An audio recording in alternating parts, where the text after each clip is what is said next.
Governors General Deputy D. Michael Morton, CBE, Cabinet Secretary Mrs. Josephine Huggins, Ambassador to the OECS and CARICOM Mr. Sidney Osborne, Financial Secretary Mrs. Hilary Hazel, Director of Public Prosecutions Mr. Walston Graham, Deputy Financial Secretary Mr. Calvin Edwards, Controller of Inland Revenue Mr. Edward Giff, Deputy Controller Velda Irish Brown, Controllers of Inland Revenue from throughout the CARICOM region, Ms. Evelyn Wayne, Director of Economic Policy and Development, CARICOM Secretariat, President of COTA and Commissioner General of the Guyana Revenue Authority, Ms. Hema Khan, President of the Chamber of Industry and Commerce, Mr. Jose Rosa,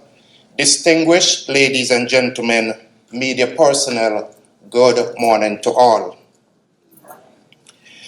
I warmly welcome tax administrators of our CARICOM community to this, the 24th General Assembly and Technical Conference of the Caribbean Organization of Tax Administrators. We are pleased to host the General Assembly and Technical Conference here in St. Kitts and Nevis. At this time in our region, as we continue to grapple with the challenges inherited from the global slowdown in economic growth, we are acutely aware of our pressing obligations to our citizens to ensure that they live in stable states that create economic opportunities for individual prosperity and corporate growth and expansion. For every state in our CARICOM community has the common goal of creating, maintaining, and sustaining an economic and social environment that stimulates innovation, productivity, and wealth creation among our people, while at the same time affording us the capacity to provide the social safety nets for the vulnerable segments of our populations. As tax administrators, you have the invaluable role and tremendous responsibility in assisting the governments of the region to achieve these goals. You are the collectors of our revenue and managers of our revenue systems. We can all certainly agree with Michael Carnahan, a chief economist in the Australian Department of Foreign Affairs and Trade, who, while writing about taxation challenges in developing countries, concluded that a well-functioning revenue system is a necessary condition for strong, sustained, and inclusive economic development.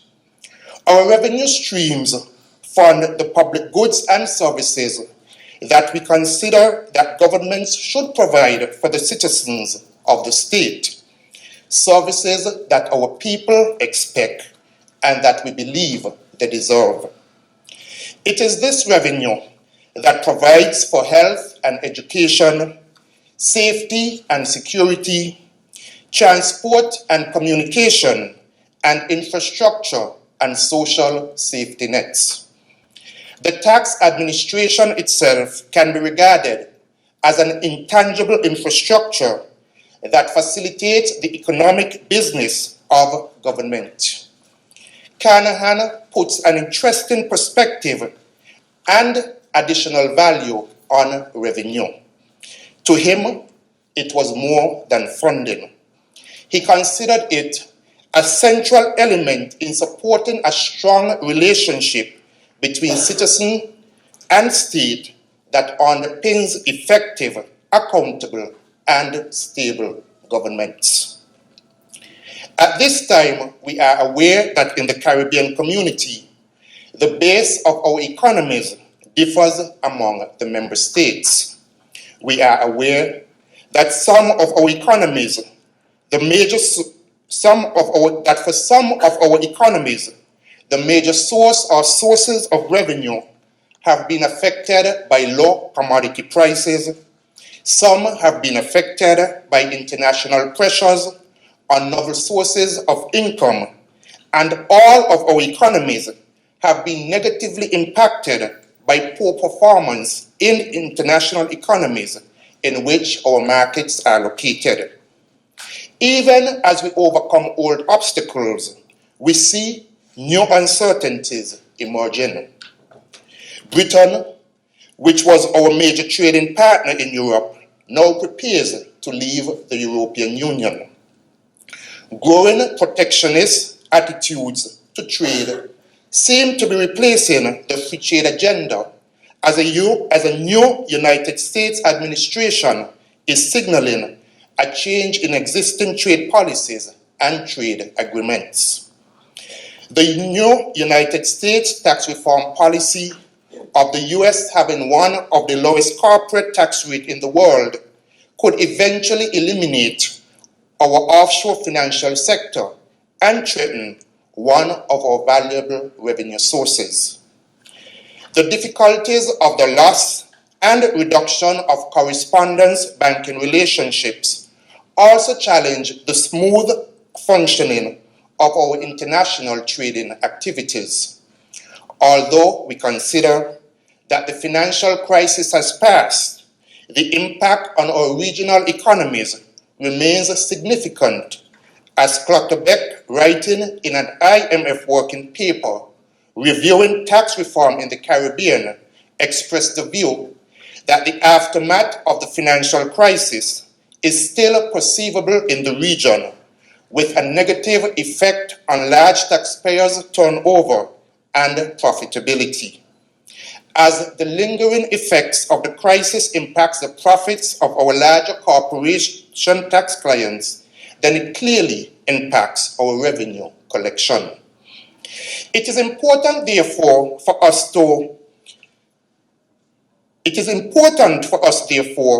as our revenue streams still exhibit a sluggish recovery, or in some instances continue to decline, that our tax systems aim for even more efficient collection of the revenues that remain available.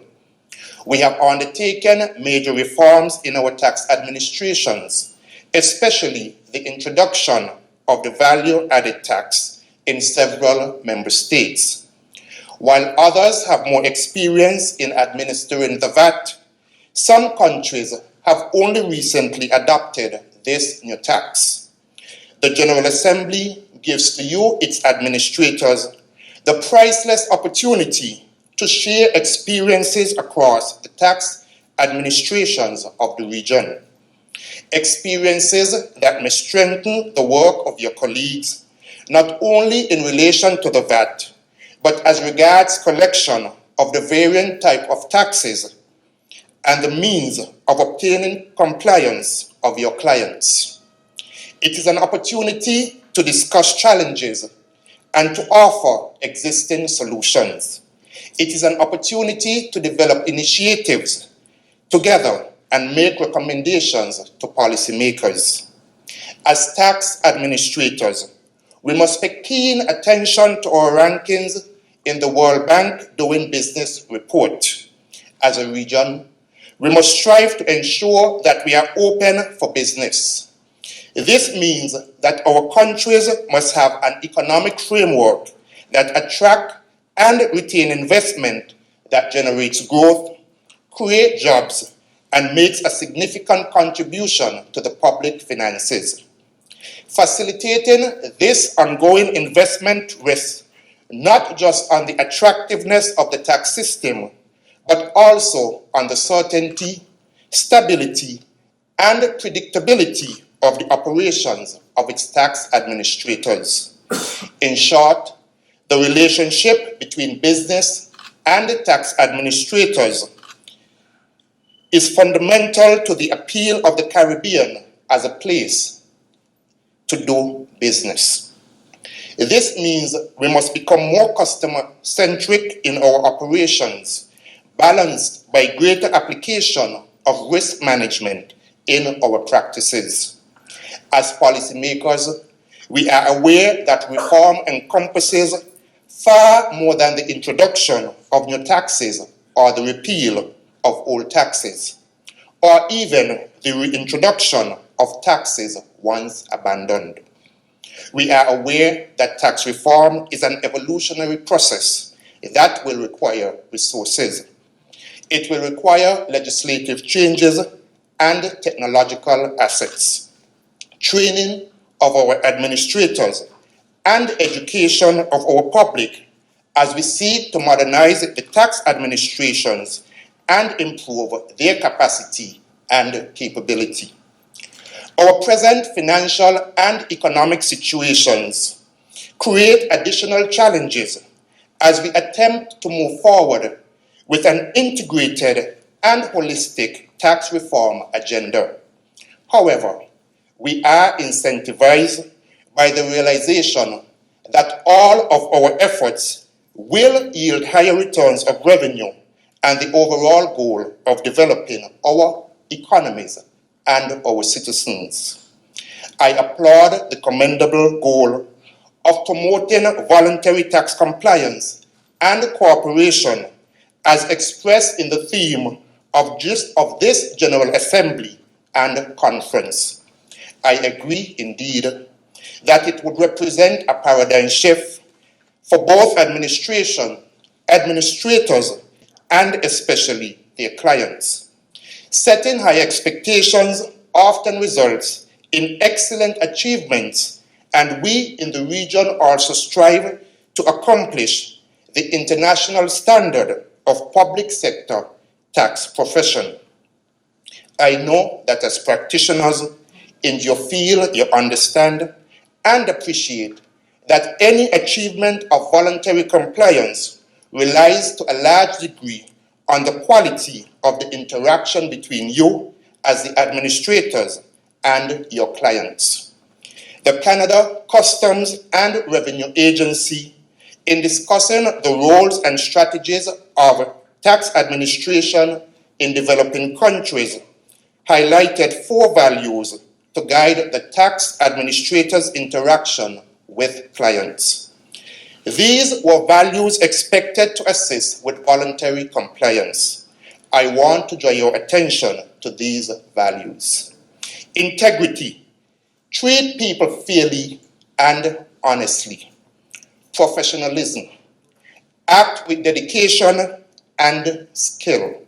Be committed to achieving high standards. Respect.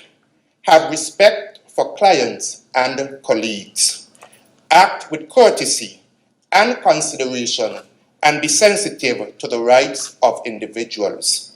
Fourthly, cooperation. Build partnerships.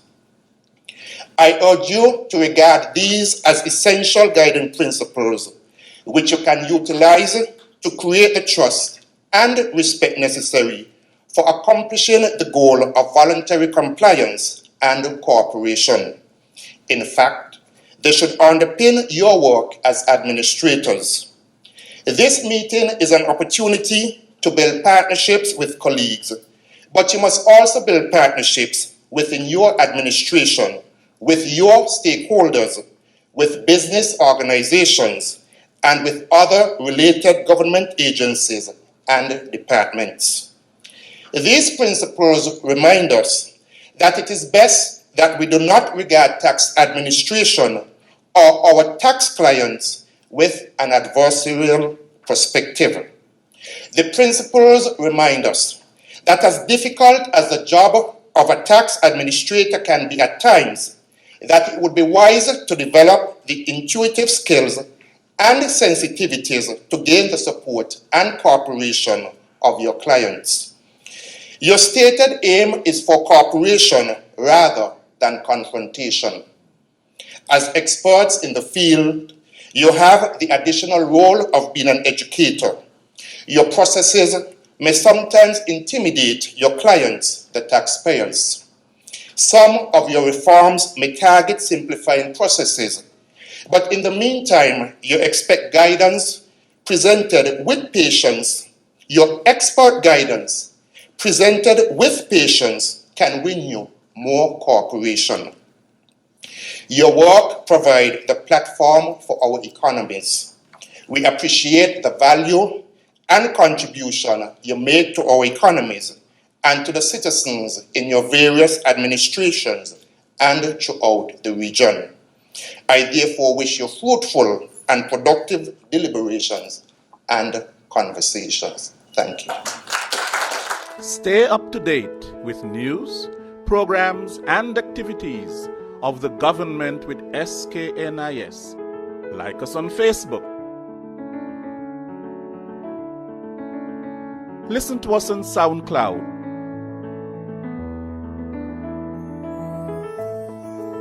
Follow us on Twitter. And watch our videos on YouTube. Connect with us today. SKNIS, St. Kitts and Nevis Information Service.